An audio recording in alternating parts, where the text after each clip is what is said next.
Hello दोस्तों, कैसे हो आप सब। आज अपना नेक्स्ट मॉडल पेपर है हिंदी का तीसरा। इससे पहले 2 पेपर मैंने करवा दिए हैं और आपको मैंने कहा था कि मैं आपको लगभग 30 से 40 पेपर करवाने वाला हूं। उसके बाद में आपकी ये हिंदी वाली जो प्रॉब्लम है ये ख़त्म हो जाएगी। अगर आप 1 महीने तक लगातार क्लास ले लेते हैं, आने वाले 1 महीने तक, तो हिंदी वाली प्रॉब्लम रहेगी नहीं। चाहे वो शिक्षण विधियां हों, चाहे तो वो आपकी ग्रामर हो। जो 30 प्रश्न आएंगे आप 28 प्लस कर सकते हो आराम से।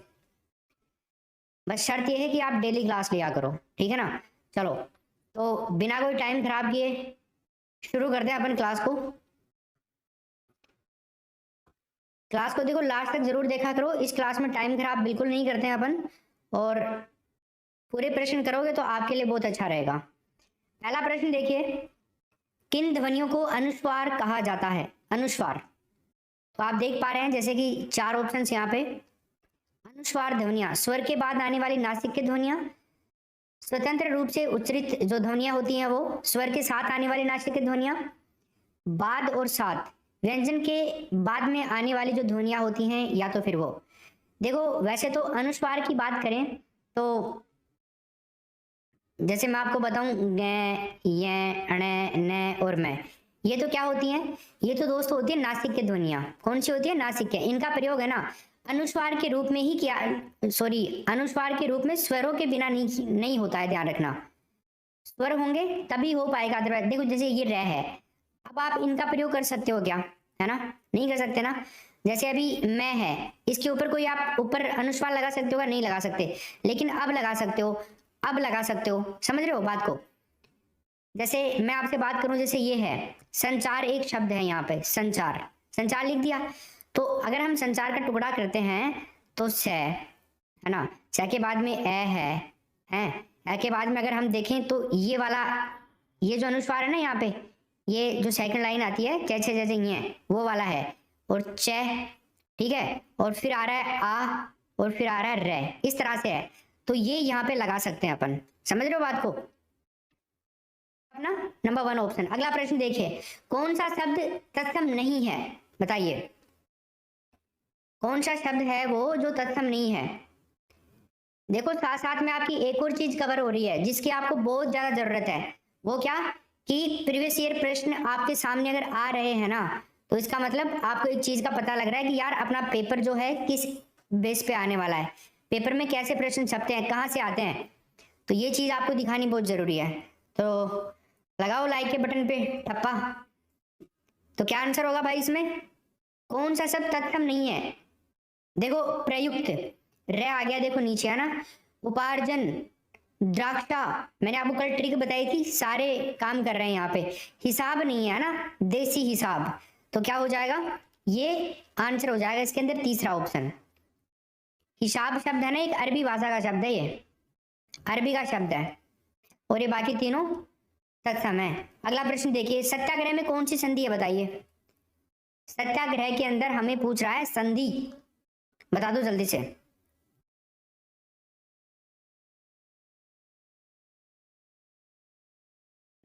सत्याग्रह है तो क्या होता है? सत्य प्लस आग्रह हो जाएगा दोस्तों, है ना। यहाँ पे सत्य के अंदर क्या है? देखो, से, ए, ते ऑलरेडी आधा है, यह है, और यह के अंदर ए है, प्लस आ गया, आ गया, ग्रह आ गया, ठीक है ना। तो यहाँ पे देखो दोनों तरफ ए या आ, मतलब समान स्वर है ना, तो क्या हो जाएगा? दीर्घ हो जाएगा। ऑप्शन नंबर आपका दीर्घ स्वर संधि। दोनों तरफ समान स्वर हो तो दीर्घ स्वर संधि होती है, ध्यान रखिएगा दोनों तरफ। चलिए आगे देखते हैं। प्रश्न संख्या नंबर 4 में उत्तर करना है अब आपको। तो बताइए, विकृति में उपसर्ग पूछ रहा है आपसे। ई है, वी है, या विक है? बता दो क्या उत्तर होगा।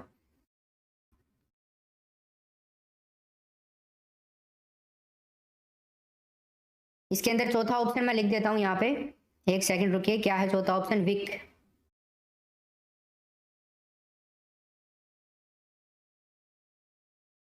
तो यहां पर जो अपना उत्तर होगा ना दोस्तों, तीसरा ऑप्शन हो जाएगा। वी उपसर्ग है इसके अंदर। देखो, वी तो इसके अंदर उपसर्ग है ना। क्री इसके अंदर धातु है, और ती इसके अंदर क्या है दोस्तों? प्रत्यय। धातु और वी क्या है? उपसर्ग, ठीक है। क्या बनता है रूप? विकृति। क्लियर? चलो 5वें नंबर के प्रश्न को भी उड़ा दो फटाफट से, उड़ा दो, ऐसे दिखना नहीं चाहिए यहाँ पे, सब सही करके उड़ा दो। इन प्रत्यय है, इसका प्रयोग किस शब्द में हुआ है बताओ? पुजारिन, कठिन, ची, मीन।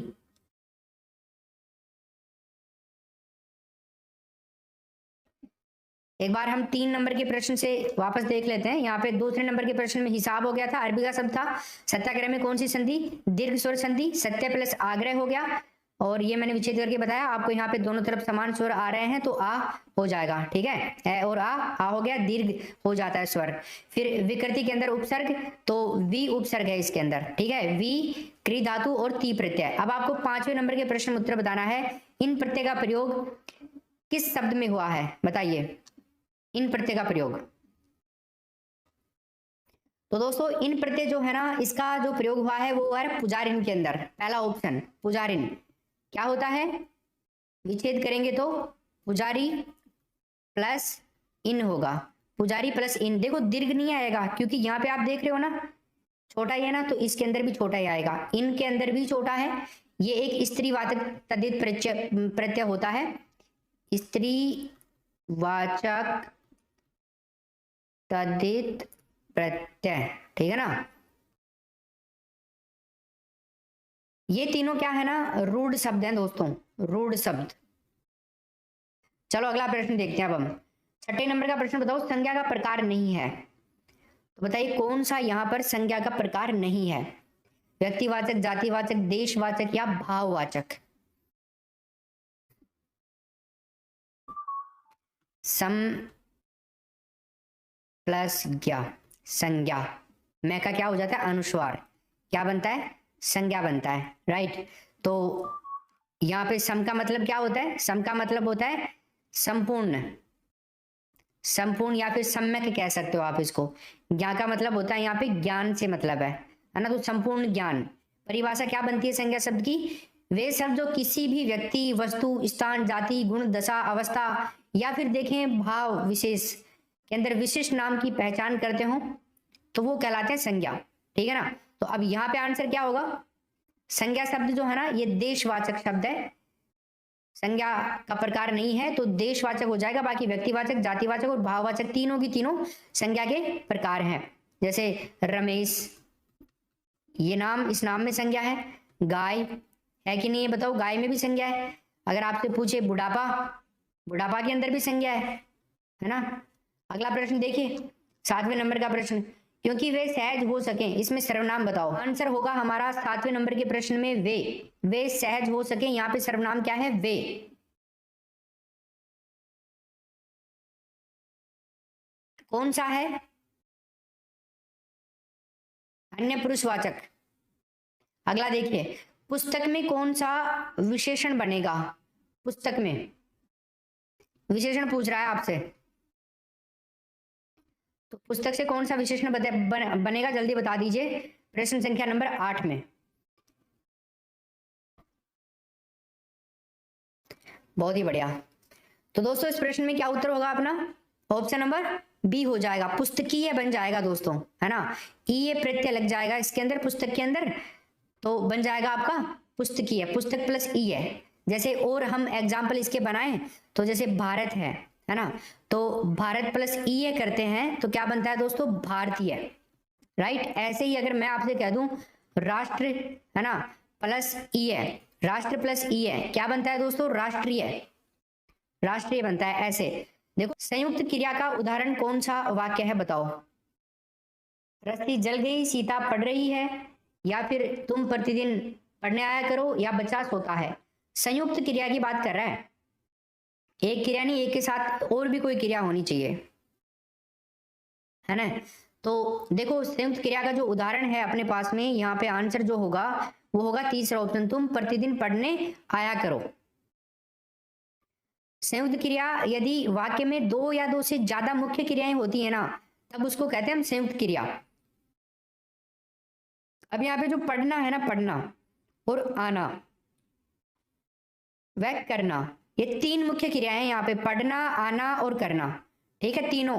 तो अब क्या हो गया? 3 क्रियाएं आ रही है मुख्य है, तो संयुक्त हो गई ना, तो ऐसे संयुक्त क्रिया होती है। अगला देखिए, भारत में स्थिति दूसरी है, इसका भूतकालिक रूप क्या होगा इस वाक्य का, बताइए।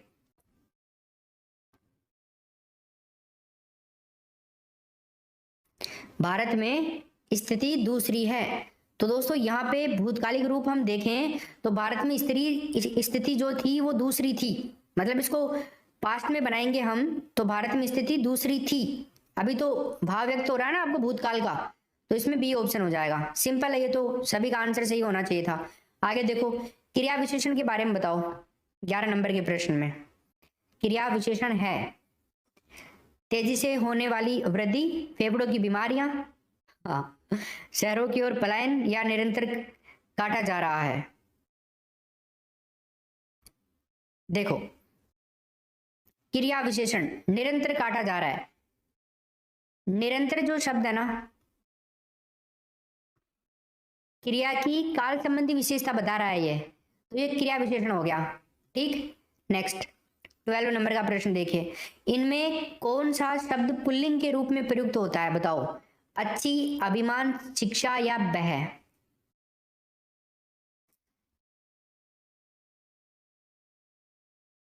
बता दो, देखिए क्या उत्तर होगा इसका। बहुत ही बढ़िया। तो फ्रेंड्स यहाँ पे आंसर क्या होगा, अभिमान। अभिमान हो जाएगा। अभिमान जो शब्द है ये पुल्लिंग है। शिक्षा, वह क्या, इसको आप बहस कर लो, है ना। शिक्षा, बहस और अच्छी, ये क्या है, स्त्रीलिंग है। ठीक है ना भाई। अगला देखिए, पुस्तक का बहुवचन बताओ क्या होगा। पुस्तक का बहुवचन बताना है आपको।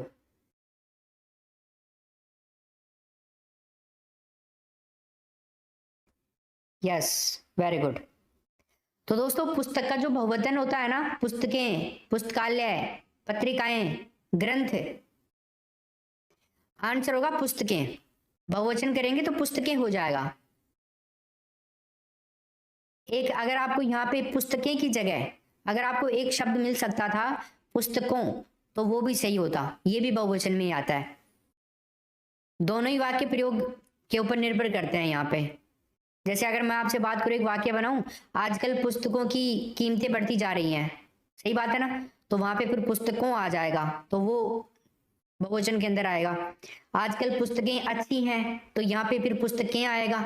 तो ये वाक्य के ऊपर डिपेंड करता है, राइट। चलो, वाक्य की पूर्णता के लिए आवश्यक है, बताइए क्या। योग्यता, आसक्ति, आकांक्षा, या तो फिर उपरोक्त सभी। ये प्रश्न में क्या होगा, डी ऑप्शन हो जाएगा दोस्तों। सभी का लगभग सही आ रहा है यहाँ पे, बिल्कुल। अगला प्रश्न देखिए, लंका का राजा रावण बहुत बुद्धिमान था, इस वाक्य में रेखांकित अंश क्या है, बताइए।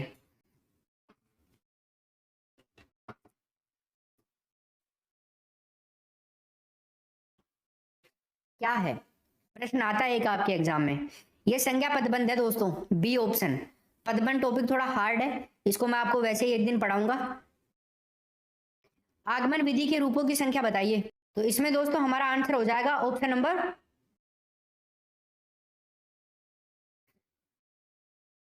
2।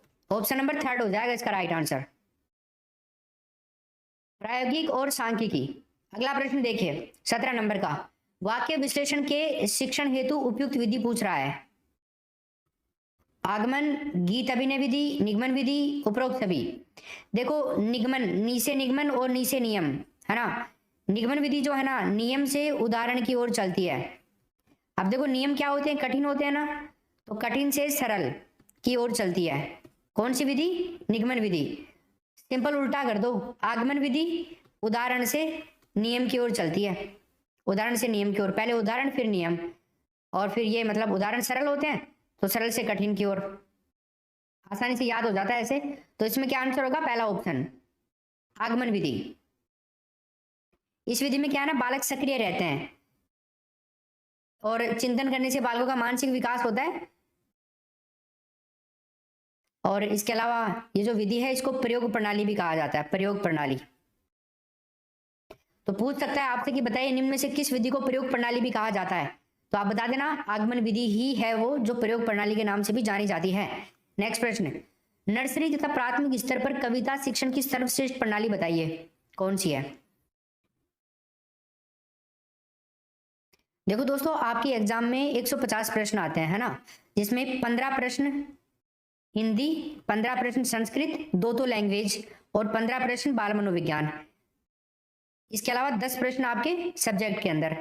देखो कितने हो गए टोटल, 45 और 10 55। 55 प्रश्न तो शिक्षण विधियों के, शिक्षा शास्त्र के आते हैं। अब सोचो आप कितना बड़ा योगदान इन चीजों का, और आप इनको ऐसे सोचते हो यार शिक्षण विधियों में क्या करेंगे, ग्रामर में कराएंगे, और फिर ग्रामर में भी 15 में से आप कितने करके आते हो, 7 8 9, है ना, उसमें पूरे पूरे नहीं करते ना। तो अगर यहाँ पे जोर दे लिया ना आपने शिक्षण विधियों में, तो बहुत बड़े मार्क्स ला सकते हो आप, बहुत ज्यादा मार्क्स ला सकते हो आप लोग, और फिर मेन एग्जाम में भी काम आएंगे वो आपको, है ना। तो देखो आगे 18 नंबर का जो प्रश्न है, इसमें आंसर क्या होगा, गीत तथा नाट्य प्रणाली, नंबर 1 ऑप्शन। कविता शिक्षण की, कविता शिक्षण देखो नाम से ही पता लग रहा है भाई, गीत गाएंगे, नाटक होंगे, बात खत्म। आगे देखिए, प्रस्तावना का मुख्य उद्देश्य बताओ। इसमें तीसरा ऑप्शन, प्रस्तावना का मुख्य उद्देश्य नवीन ज्ञान ग्रहण करने हेतु तत्पर रहना, 3rd ऑप्शन हो जाएगा।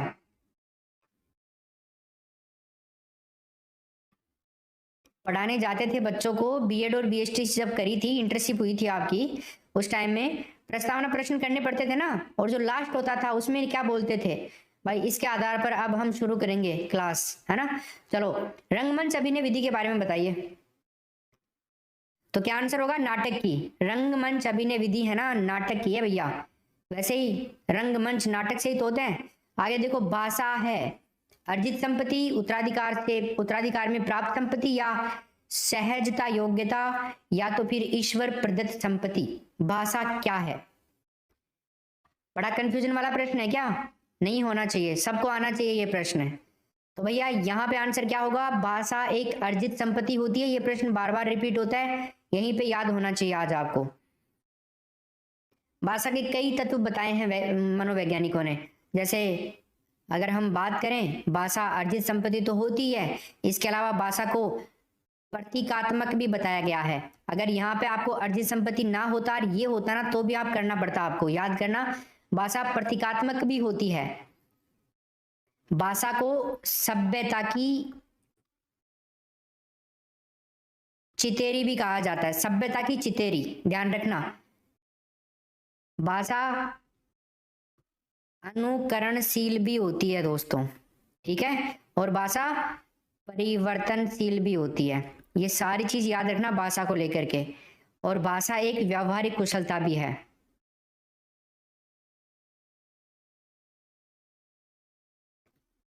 इनमें से कोई भी ऑप्शन मिल सकता था आपको यहाँ पे, ठीक। चलो आगे देखते हैं। भाषा शिक्षण में बहुमुखी प्रयास जो है ना, उसका अभिप्राय बताओ, क्या मतलब है बहुमुखी प्रयास का। थोड़े फॉन्ट छोटे कर दिए हैं मैंने, थोड़ा दिखने में दिक्कत आ रही थी, अभी आप देख लीजिए, 4 ऑप्शन दिख रहे हैं यहाँ पे, अभी नहीं दिखेंगे, अभी दिखेंगे। भाषा शिक्षण में बहुमुखी प्रयास का क्या मतलब है, आगमन विधि का प्रयोग, तकनीकी का प्रयोग, या फिर सभी विषयों के शिक्षण में भाषा पर बल, या अनेक अध्यापकों द्वारा भाषा का शिक्षण।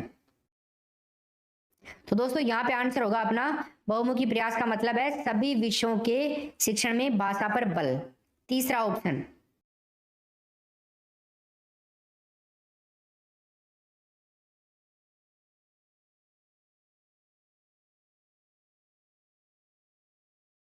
उपचारात्मक शिक्षण के लिए आवश्यक नहीं है, बताइए क्या।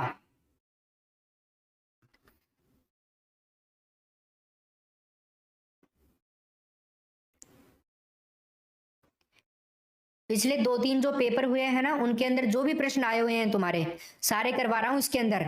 तो ये प्रश्न है ना दोस्तों, आपको रट जाने चाहिए। जरूरी नहीं है एग्जाम में आए, ये आएंगे तो सही इनमें से कुछ प्रश्न, लेकिन ये 30 प्रश्न है ना, एक एक प्रश्न सारे 3rd ग्रेड में आए हुए हैं, सारे 2010 के बाद के हैं। जिन भी पेपर में ये प्रश्न आए थे ना, वो सारे पेपर के इंपोर्टेंट प्रश्न मैंने यहाँ पे लेके आया हूँ। तो इनको कल दिन में एक बार और देखना, इस क्लास को कंप्लीट को। तो देखो 23 नंबर का जो प्रश्न है, इसमें आंसर होगा पहला ऑप्शन, शिक्षण विधि को स्थायी रखना, नंबर 1 ऑप्शन। अगला देखिए, भाषा की शिक्षा दी जाती है, भाषा की शिक्षा दी जाती है? अर्थ ग्रहण और अभिव्यक्ति के लिए, विद्वान बनाने के लिए, मनोरंजन के लिए, या साहित्यकार बनाने के लिए? तो भाषा की शिक्षा किस लिए दी जाती है? अर्थ ग्रहण करने के लिए और अभिव्यक्ति के लिए। सिंपल सा आंसर तो यही था, बाकी तो दिमाग लगा दे जाओ, आंसर तो यही होगा, पहला ऑप्शन। भाई भाषा की शिक्षा क्यों दी जाती है? क्योंकि हम चीजों को समझ सकें, उनके अर्थ को जान सकें, इसीलिए भाषा की शिक्षा दी जा सकती है। भाषा आएगी, हमें भाषा का नॉलेज होगा तो हम चीजों को अभिव्यक्त भी कर पाएंगे। आगे देखिए, प्राथमिक स्तर पर वाचन का मुख्य उद्देश्य बताइए। प्राथमिक स्तर पर वाचन का मुख्य उद्देश्य पूछ रहा है दोस्तों, बता दो, देखिए क्या आंसर होगा। मैं ऑप्शन बोल के बता रहा हूँ, अगर किसी को दिखने में दिक्कत आ रही है इस प्रश्न में तो बोल के बता देता हूँ। पहला ऑप्शन है शुद्ध उच्चारण क्षमता का विकास, दूसरा ऑप्शन है आत्मविश्वास बढ़ाना, तीसरा ऑप्शन है शब्द भंडार में वृद्धि, चौथा ऑप्शन है भाषा ज्ञान कराना। तो पहला ऑप्शन राइट आंसर होगा इसमें। प्राथमिक स्तर पर वाचन का मुख्य उद्देश्य है शुद्ध उच्चारण क्षमता का विकास करना। भाई उच्चारण करना ही तो सिखाया जाता है ना, प्राथमिक स्तर पर वाचन का मुख्य उद्देश्य है, इतना सा तो हम समझ ही सकते हैं। आगे देखो, चिकित्सात्मक अध्यापन को क्या कहा जाता है बताओ? 2017 में आया था L1 के अंदर रीट में। चिकित्सात्मक अध्यापन को निदान, निदान व उपचार, उपचार या उपलब्धि। तो दोस्तों देखो यहां पर ना अपना जो आंसर होगा वो होगा ऑप्शन नंबर तीसरा, उपचार। चिकित्सात्मक अध्यापन को उपचार शिक्षण ही तो कहते हैं ना। अगला देखिए, प्रश्न संख्या नंबर 27 में बताना आपको, तो बताओ क्या उत्तर होगा। एक बालक जरूरत से ज्यादा अपने आप को असमर्थ समझ रहा है, ठीक है ना, वह हीन भावना ग्रंथि से पीड़ित भी है और आत्मविश्वास भी खो बैठा है। एक शिक्षक के नाते एज ए टीचर आप उसका उपचार करेंगे कैसे? बताइए कैसे आप उसका उपचार करेंगे? आपको बना दिया, मान लिया हमने तो आज टीचर। इस प्रश्न को सोल्व करो फटाफट। देखो उल्टो आंसर दोहराना थारा दिमाग को काम में ले रहा है ना, देसी दिमाग ने। भाई दारी को न मान लो तो बयान लट खाए लो, डंडा तेल पायड़ो, तो फिर तो गलत से थारा उत्तर, है ना, फिर आप उसको कोर्ट में चैलेंज नहीं कर सकते हो, ठीक है। आंसर तुम्हारे को इस प्रश्नों के प्यार से देने हैं, पॉजिटिव सोचना है, बच्चा बनना है अपने को। बच्चा बनेंगे ना तो कभी भी बच्चा ये नहीं चाहेगा कि टीचर अपने को मारे, है ना, राइट। तो वो तो हटा ही देना अपने को, मारने वाली चीज तो ये ऑप्शन तो वैसे ही गलत टिका देंगे अपन। यहाँ पे क्या है ना, सहानुभूतिपूर्ण व्यवहार, बच्चे को समझाएंगे आराम से, ठीक है ना, पहला ऑप्शन हो जाएगा इसका। अगला प्रश्न देखिए अब, निदान की परीक्षण विधि के प्रकार होते हैं, बताइए कौन कौन से होते हैं? 1 होता है, 2 होता है, 7 होते हैं, 4 होते हैं। 2015 में रीट लेवल 2 में आया था ये। बिल्कुल जी सहानुभूति भरा ही काम करेंगे आप, मुझे पता है तुम सब बढ़िया हो, है ना, जालिम नहीं हो तुम, मारने वाले नहीं हो, बच्चों को मारोगे थोड़ी, बच्चों को टीचर बन जाओगे तब। चलो देखो तो क्या उत्तर होगा इसमें, बी ऑप्शन 2। अच्छा 2 कौन कौन से? एक तो होता है दोस्तों अध्यापक निर्मित परीक्षण,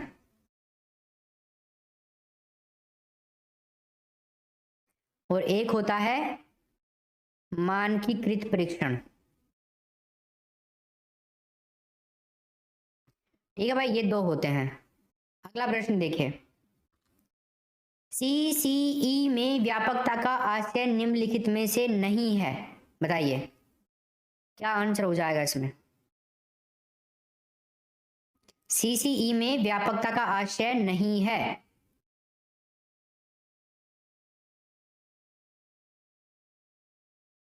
सीसीई में व्यापकता का आशय नहीं है, कौन सा ऑप्शन सही उत्तर होगा?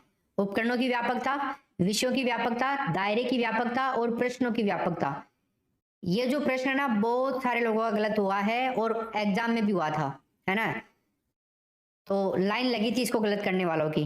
तो अब ना ये प्रश्न आ सकता है ना तो एक और तरीके से आ सकता है, जैसे इसके लिए और ऑप्शन बना सकता है, प्रश्न यही पूछ ले और ऑप्शन बना दे। यहाँ पर तो आंसर आएगा डी ऑप्शन, प्रश्नों की व्यापकता, है ना, ये हो जाएगा। एक तो उपकरणों की व्यापकता, विषयों की व्यापकता और दायरे की व्यापकता। इसके अलावा एक ऑप्शन और बन सकता है अवसरों की व्यापकता। ये याद रखिएगा, ठीक है ना दोस्तों। आगे चलते हैं, अगला प्रश्न देखिए बाप, मूल्यांकन उपयोगी है, बताइए 30 नंबर के प्रश्न में मूल्यांकन उपयोगी है।